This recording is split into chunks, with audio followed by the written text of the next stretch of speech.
Halo, Assalamualaikum warahmatullahi wabarakatuh. Apa kabar teman-teman semua? Kita akan melanjutkan lagi latihan soal kita mengenai soal STJ atau Situational Judgment Test ya.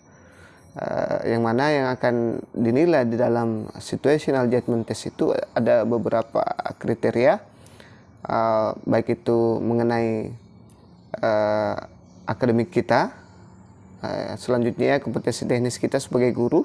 Yang di dalamnya ada 4 kompetensi di situ, sudah saya jelaskan di video sebelumnya, silahkan lihat. Kemudian ada kinerja dan kemudian ada latar belakang kita ya, rekam jejak kita selama ini. Baik teman-teman, sebelum lanjut saya mau teman-teman bantu saya dulu subscribe ke channel saya Muhammad Daniel dan para guru. Semoga dengan bantuan teman-teman untuk mengembangkan channel ini, Allah balas juga dengan meluluskan teman-teman dengan mudah di P3K tahun 2023 ini. Follow juga Facebook saya Puang Daniel Bustan ya teman-teman. Semoga bernilai pahala. Baik teman-teman sekalian, kita langsung masuk ke soal yang pertama ya. Ini dia soal yang pertama.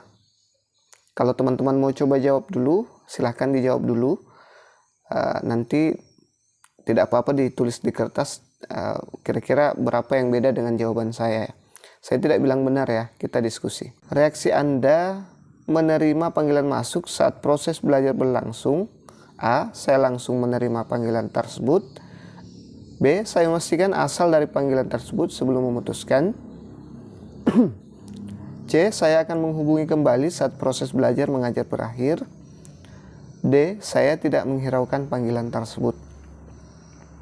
Baik teman-teman, ini ada situasi yang diberikan kepada Anda sedang melakukan proses belajar mengajar, tiba-tiba ada yang menelpon ya. Bagaimana kira-kira sikap teman-teman? Apakah A, B, C, atau D? Baik teman-teman, kalau menurut saya jawaban terbaik adalah opsi C ya teman-teman. Ini dia, karena di dalam kelas itu kita dituntut fokus ya dalam pekerjaan, tidak boleh memperhatikan hal-hal yang di luar proses belajar mengajar, seperti itu. Kalau yang opsi A, saya langsung menerima panggilan tersebut, itu mengganggu proses belajar mengajar yang sedang berlangsung, jadi saya kurang sependapat dengan ini. Kemudian opsi B, saya memastikan asal dari panggilan tersebut sebelum memutuskan. Saya kira nanti bisa dijelaskan pada saat kita, siapapun yang menelpon itu nanti bisa dijelaskan pada saat kita sudah selesai mengajar ya, atau selesai prosesnya. Saya tidak menghiraukan panggilan tersebut. Nah, ini cenderung tidak menghargai orang yang sedang menelpon tersebut ya. Saya kira dalam proses pembelajaran itu tidak akan lama ya, paling lama itu 3 jam. 3 jam pelajaran itu 120 menit, itu tidak akan lama ya. Baik teman-teman, itu dia yang memiliki poin tertinggi menurut saya. Kita lanjut ke soal berikutnya. Seorang siswa tiba-tiba melapor bahwa temannya sedang pusing saat pelajaran Anda berlangsung. A. Memintanya bertahan sampai pelajarannya selesai. B. Menyuruh tidur di dalam kelas. C. Memintanya ke UKS. D. Menanyakan keadaannya, kemudian lanjut proses belajar mengajar. Baik teman-teman, kita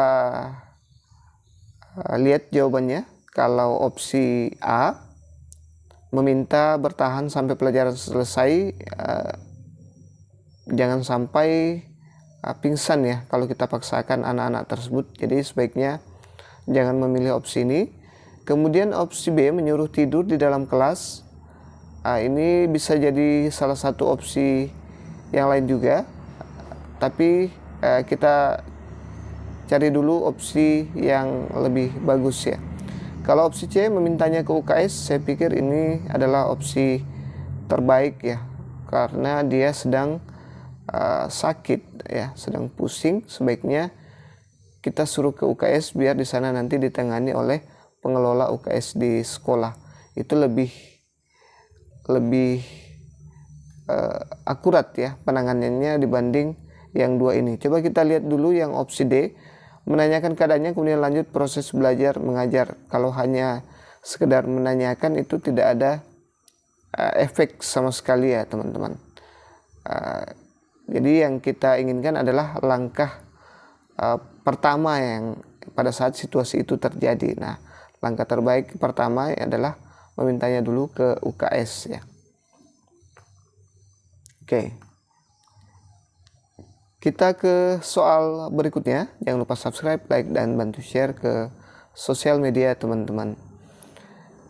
Anda menggunakan satu metode mengajar yang paling menarik menurut Anda selama satu semester. A. Sangat setuju. B. Setuju. C. Tidak setuju. D. Sangat tidak setuju. Nah, ini yang dinilai adalah bagaimana Anda sebagai seorang guru, apakah menguasai banyak metode atau tidak ya. Kalau sangat setuju berarti pembelajaran Anda kurang bervariasi, itu kurang menarik ya bagi seorang guru. Setuju juga akan mirip. Tidak setuju bisa jadi, tapi jawaban terbaik adalah ini sangat tidak setuju ya. Masa satu semester hanya menggunakan satu metode saja, mentang-mentang itu metode andalannya menggunakan satu metode saya, nanti siswanya bakal bosan, dan kemudian siswa juga itu kan berbeda-beda kemampuannya teman-teman. Apalagi di EKM ini sangat ditekankan dilakukan assessment. Nah, nanti dikasih treatment yang berbeda-beda sesuai dengan kemampuan siswa kita ya. Oke, kita lanjut ke soal berikutnya. Maaf kalau saya agak salah-salah baca atau salah ngomong. Ini sudah hampir jam 12 ya, malam ya. Ini kejar tayang teman-teman. Baik, bagaimana proses belajar di luar kelas menurut Anda? A. Saya tidak pernah melakukannya. B. Saya selalu melakukannya. C. Saya kadang melakukannya. D. Saya baru memikirkan untuk melakukannya. Nah, ini yang diminta adalah kreativitas kalian ya, di kinerja kalian atau di kemampuan teknis kalian ya teman-teman. Diminta apakah kemampuan teknis kalian itu sudah bagus, kinerja kalian sudah bagus. Nah, opsi A, saya tidak pernah melakukannya, dianggap tidak kreatif ya. Ini guru yang kurang kreatif, monoton. B, saya selalu melakukannya. Ini yang bagus. Apalagi di kurikulum Merdeka itu terakhir, kurikulum K13 sampai Merdeka itu dia menekankan pembelajaran inquiry, di mana harus selalu berbaur dengan lingkungan ya teman-teman. Saya kadang melakukannya, ini poin kedua ya, tertinggi. Dan saya baru memikirkan untuk melakukannya, ini adalah poin kedua terendah. Seperti itu ya teman-teman. Semoga difaham maksud saya. Kita lanjut ke soal berikutnya. Anda memberikan simpulan pada setiap pembelajaran selesai dan memberikan tugas sebagai bahan evaluasi. A. Sesekali saya memberikan evaluasi.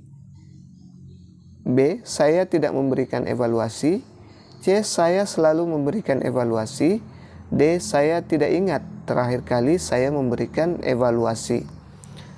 Nah, ini terkait lagi dengan kompetensi teknis teman-teman yang akan dinilai di sini teman-teman, di situasi ini ya. Baik, kita lihat opsi yang memiliki poin tertinggi. Jadi opsi A, sesekali saya memberikan evaluasi. Ini saya anggap kurang bagus, hanya sekali-sekali. Kemudian saya tidak memberikan evaluasi, ini parah ya teman-teman, kurang bagus. Kemudian saya selalu memberikan evaluasi ya, ini saya anggap bagus ya. Kita lihat coba yang terakhir, saya tidak ingat terakhir kali saya memberikan evaluasi. Nah, ini berarti jarang ini. Jarang. Ini kedua terendah ya, karena ada yang tidak pernah, ada yang sesekali, dan ada yang sudah lupa. Oke, ini dia yang terbaik. Jadi pembelajaran yang baik itu adalah pembelajaran yang selalu memberikan evaluasi terhadap hasil pembelajaran, baik di akhir ya. Ini biasanya juga dilakukan di akhir pembelajaran, teman-teman. Baik, kita lanjut ke soal berikutnya. Ini agak panjang soalnya, teman-teman, tapi saya akan bacakan secara pelan-pelan ya. Semoga teman-teman bisa pahami juga ini biar nanti enak dalam menjawabnya. Baik, kita mulai membacanya. Ini, Pak Heru, seorang guru IPA, ia akan mengajarkan pelajaran IPA dengan materi organ pernapasan pada manusia ya. Untuk mengajarkan materi ini, Pak Heru mempersiapkan media berupa gambar dan model organ pernapasan manusia. Ya. Jadi Pak Heru ini mempersiapkan media berupa gambar dan model organ pernapasan manusia. Oke, kita lanjut. Selain itu, beliau juga mempersiapkan LKS tentang nama-nama organ pernapasan pada manusia. Pada kegiatan apersepsi, Pak Heru meminta siswa untuk menyebutkan salah satu ciri makhluk hidup dan siswa menjawab bernafas Pak ya. Kemudian Pak Heru menyampaikan tujuan pembelajaran pada hari itu. Setelah itu Pak Heru mulai mengajar tentang materi organ pernapasan manusia. Pak Heru menyuruh semua siswa menarik nafas untuk membuktikan bahwa manusia bernafas dan untuk mengetahui di mana letak organ-organ pernafasan tersebut. Ya. Selanjutnya, Pak Heru memasang gambar organ pernapasan manusia di papan tulis dan melakukan tanya jawab tentang nama-nama organ pernapasan manusia. Setelah itu, Pak Heru memberikan LKS sebagai latihan secara berkelompok. Setelah selesai, siswa melaporkan hasil diskusinya dan kelompok lain menanggapi. Untuk menambah pemahaman siswa, Pak Heru menunjukkan model organ pernapasan manusia. Hal ini juga bertujuan untuk siswa lebih tertarik untuk mengetahui letak dan fungsi organ pernapasan manusia. Sambil menunjukkan pada model, Pak Heru mengadakan tanya jawab tentang fungsi masing-masing organ pernapasan manusia. Setelah semuanya selesai, Pak Heru mengadakan evaluasi. Namun setelah dikoreksi, Pak Heru tidak menyangka bahwa hasilnya tidak memuaskan. Hasil nilai siswa yang mencapai 75 ke atas hanya 7 orang dari 25 siswa. Pak Heru merenung dan berpikir mengapa target tidak tercapai, padahal dia menargetkan 75% ya. Siswa mendapat nilai 75 ke atas. Selain itu, menurut Pak Heru, langkah pembelajaran yang dilakukannya sudah tepat. Nah, ini kasusnya agak hot ya, agak panjang teman-teman. Sengaja memang saya kasih yang panjang-panjang. Saya yakin nanti juga ada yang panjang-panjang pada saat teman-teman ujian. Ya pokoknya di sini lengkap, di STJ-nya saya itu lengkap ya, semua ada teman-teman. Baik, semoga dipaham cerita ini. Oke, kita sampai ke pemecahan masalah ya, pemecahan kasusnya. Berdasarkan kasus tersebut, penyebab utama nilai yang dicapai siswa tidak mencapai target yang diinginkan oleh Pak Heru. A. Kemampuan belajar siswa pada kelas yang diajar oleh Pak Heru umumnya rendah. B. Pak Heru tidak memberikan penguatan dan kesimpulan di akhir pembelajaran. C. Pak Heru terlalu banyak menggunakan strategi dan metode pembelajaran. D. Pak Heru tidak menggunakan media pembelajaran yang menarik dan relevan. Oke. Kalau teman-teman benar-benar tangkap tadi kisahnya si Pak Heru ini, saya yakin teman-teman bisa langsung memberikan jawaban dengan poin tertinggi ini ya. Oke, kita lihat kemampuan belajar siswa pada kelas yang diajar oleh Pak Heru umumnya rendah. Bisa jadi ya teman-teman, kalau kita lihat usahanya Pak Heru itu kan luar biasa ya dari tadi. Nanti kita lihat. Pak Heru, kita simpan dulu opsi A. Pak Heru tidak memberikan penguatan dan kesimpulan di akhir pembelajaran. Saya pikir ini keliru ya. Ada ya teman-teman. Coba kita lihat. Bahkan Pak Heru menambah ini. Ini sama dengan penguatan ya. Menambah pemahaman siswa. Pak Heru menunjukkan lagi model organ pernapasan pada manusia ya. Nah, ini termasuk penguatan ya teman-teman. Jadi ini kita anggap kurang tidak benar ya. C. Pak Heru terlalu banyak menggunakan strategi dan metode pembelajaran. Justru kalau menggunakan materi, menggunakan banyak metode dan strategi itu lebih bagus ya teman-teman. Itu bisa membantu sekali untuk siswa memahami materi yang kita bawakan. Jadi saya anggap kurang tepat ini ya. Selanjutnya Pak Heru tidak menggunakan media pembelajaran yang menarik dan relevan. Saya kira sudah cukup menarik ya. Pak Heru sudah menyiapkan gambar, menyiapkan model organ pernapasan manusia ya. Ada 2 media yang dia pakai di sini. Kemudian ini sangat relevan ya teman-teman, sangat relevan karena yang disiapkan itu kan gambar-gambar mengenai organ pernapasan ya. Organ pernapasan pada manusia ya. Selain gambar dia juga menyiapkan model sistem pernapasan pada manusia. Jadi ini saya anggap keliru juga ya teman-teman. Jadi jawaban terbaik ada di opsi A. Seperti itu ya teman-teman. Baik, kita lanjut ke soal berikutnya. Nah, ini panjang lagi nih. Mirip-mirip panjangnya dengan Pak Heru tadi ya. Baik teman-teman, kita baca bersama ya. Kita simak bersama. Bu Ayu seorang guru bahasa Indonesia. Namun karena beliau juga menjadi wakil kepala sekolah, Bu Ayu sering meninggalkan kelas saat pelajaran berlangsung untuk mengurus kegiatan lainnya. Suatu ketika Bu Ayu sedang mengajarkan materi bahasa Indonesia pada siswanya tentang keterampilan berbicara dan dramatisasi. Bu Ayu menggunakan metode diskusi ya. Saat sedang menjelaskan materi, kepala sekolah memanggil beliau. Bu Ayu diminta untuk mewakilkan rapat kepala sekolah ke kantor dinas kota ya. Dengan begitu Bu Ayu harus meninggalkan kelas pada saat pembelajaran sedang berlangsung. Siswa sendiri belum paham dengan materi yang disampaikan tadi karena Bu Ayu belum menjelaskan secara detail. Sudah dijelaskan, sementara dijelaskan tapi belum secara detail. Kemudian Bu Ayu langsung memberikan tugas berkelompok untuk berdiskusi dengan melakukan dramatisasi di depan kelas ya ketika pertemuan selanjutnya. Jadi si ibu ini memberikan tugas, nanti kalian diskusi dulu, nanti minggu depan langsung drama, seperti itu.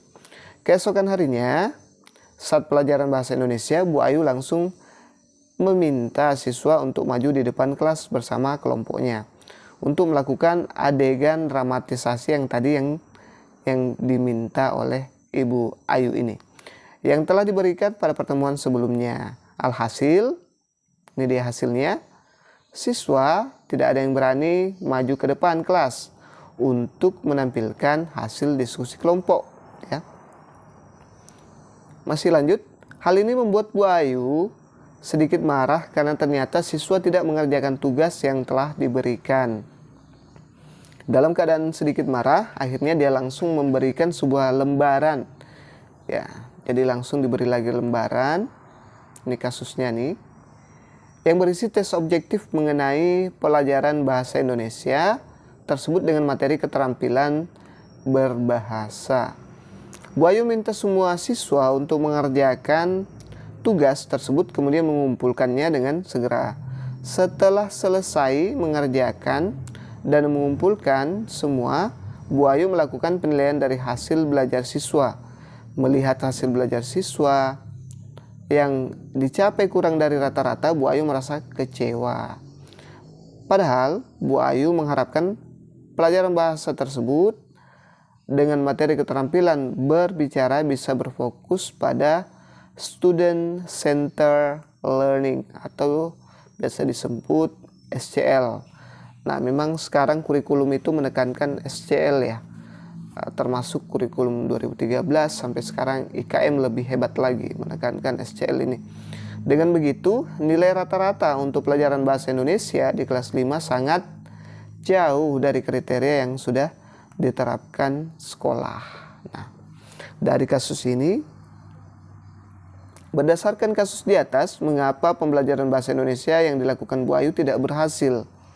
Nah, ini kasus ini, situasi atau masalah yang diberikan kepada teman-teman. A. Penggunaan pendekatan atau metode student center learning tidak tepat digunakan pada kelas yang diajar oleh Bu Ayu. B. Bu Ayu tidak memberi pemahaman yang maksimal kepada siswa sebelum memberikan penugasan. C. Bu Ayu sering meninggalkan kelas sehingga pembelajaran tidak bisa berjalan secara maksimal.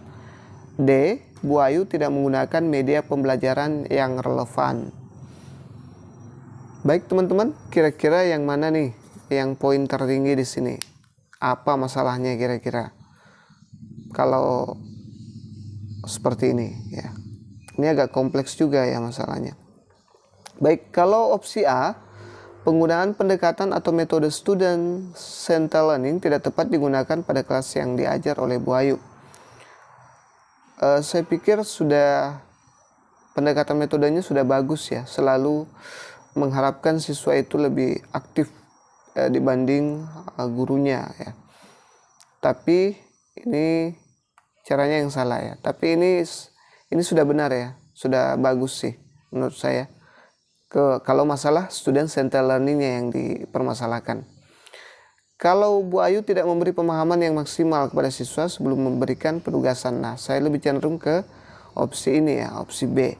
Kita lihat yang opsi C. Bu Ayu sering meninggalkan kelas sehingga pembelajaran tidak bisa berjalan secara maksimal. Ini agak keliru ya, karena di sini di kasus ini Ibu Ayu hanya sekali ya. Kita lihat di bacaan ini, jadi jangan keluar dari sini ya teman-teman. Hanya sekali, jadi ini kita anggap salah ya, kurang tepat. Bu Ayu tidak menggunakan media pembelajaran yang relevan ya. Kalau masalah media, di sini juga tidak digambarkan medianya. Media itu kan ada pada saat kita benar-benar menjelaskan ke siswa, memberikan pemahaman yang maksimal itu dia ikut di sini ya. Ya, intinya di sini yang saya tangkap dari cerita ini adalah Bu Ayu tidak memberi pemahaman yang maksimal ya. Termasuk di dalamnya ini sudah ada media juga ya. Di sini tidak ada diceritakan bahwa medianya tidak relevan. Dia tidak maksimal karena pada saat sedang menjelaskan siswa belum paham, dia sudah tinggalkan dan langsung memberi tugas. Pada saat masuk lagi keesokan harinya, dia minta tugas dan ternyata nihil. Dia suruh lagi teman-teman menuliskan keterampilan berbahasa, padahal itu kan juga belum dikasih pemahaman apa sih itu keterampilan berbahasa itu sendiri. Makanya saya cenderung ke opsi B ya teman-teman, memiliki poin tertinggi. Kalau teman-teman kurang paham boleh berkomentar di kolom komentar, kita diskusi ya. Saya tidak menggurui semua teman-teman di sini. Baik, kita lanjut ke soal berikutnya teman-teman. Ini ada kasus lagi.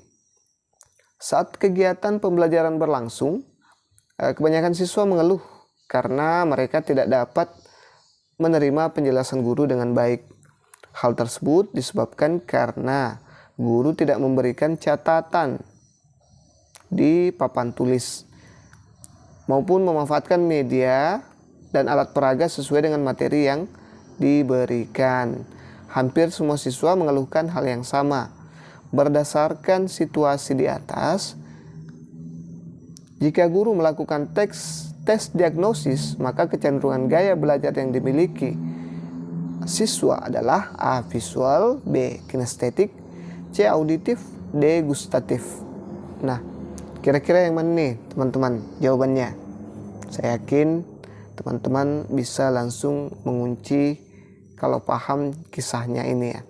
Oke, saya ingatkan lagi sebelum kita jawab ini, Kalau teman-teman menemukan soal seperti tadi yang panjang-panjang itu, Pak Heru dan Bu Ayu, jangan dibaca semua seperti saya tadi ya. Ini kan kita lagi bahas soal, jadi saya baca pelan-pelan, saya garis bawah yang penting.